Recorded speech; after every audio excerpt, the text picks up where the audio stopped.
Magandang araw sa inyong lahat. Mahilig ba kayo sa paglalakbay? Ano bang mga aral ang natututunan niyo dito? Ako nga po pala si Maika Flor de Alta, ang iyong tagapagsubaybay ngayon. At ito ang istorya ng aking paglalakbay noon pa man hanggang ngayon. Bata pa lamang ako ay iniwan na ako ng aking mga magulang upang sila'y makipagsapalaran sa Maynila. Lumaki ako sa aking lola na siya namang nagtaguyod sa amin sa pang-araw-araw na pamumuhay. Ngunit isang araw ay tinamaan ng di kanais-nais na trahedya ang probinsya ng Bohol. Marami ang nasawi sa lakas ng lindol na siya rin kinasawi ng aking lola at ang nakakatanda kong kapatid. Grabe ang buhos ng aking mga luha sa mga araw na yun dahil nalaman kong wala na sila at dala na rin sa lungkot at bighati na wala sa tabi ang aking mga magulang. Umuwi ang aking mga magulang at dinala niya kami sa probinsya ng aking ina, ang probinsya ng Bicol. Doon nagsisimula ang aking paglalakbay tungo sa pagbabago ng aking buhay. Pagkarating ko sa Bicol, tila ay nag-iba ang aking pananaw, lalo na sa mga taong nakapaligid sa akin. Dahil siguro sa kakaiba nilang pananalita at kultura. Ngunit hindi yung naging hadlang upang ako'y hindi makahalubilo sa kanila.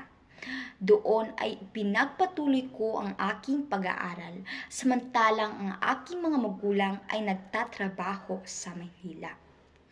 Pagkarating ng Pasko ay napagdesisyonan ng aking mga magulang na sunduin kami papunta sa kanilang tinatrabahuan. Ang saya ko ng mga panahong iyon dahil makakapunta na ako ng Maynila. Bumiyahe kami ng ilang oras at nakarating sa aming patutunguhan. Sobrang saya ko dahil marami akong nakalaro o nakilala ng mga panahong iyon. Dumaan ang ilang buwan ay napagdesisyonan ulit ng aking mga magulang na kami bumalik sa Bohol upang doon ay mag-aral. Sa aming paglalakbay ay nasilayan ko ang magandang tanawin ng mga lugar na aming nadadaanan. Namangha ako sa mga naglalakihang barko at syempre ang nakakahilong tulay sa pagitan ng Leyte at Samar. Dumating kami sa Bohol at sinalubong kami ng aming mga kamag-anak at naninibago ako kasi tila ba ang daming pagbabago na aking napapansin sa aking sarili. Naging mas malapit ako sa aking mga kamag-anak at nakikihalubilo na rin ako sa kanila. Sa bawat lakbay mo ay may mga aral kang matututunan na siyang bubuo sa iyong pagkatao at siyang magpapabalik sa iyo sa mga alaala, mananatiling alaala na lang. At dun lamang po nagtatapos ang kwento ng aking paglalakbay at sana sa inyong buhay ay may mga aral din kayong matututunan sa inyong paglalakbay.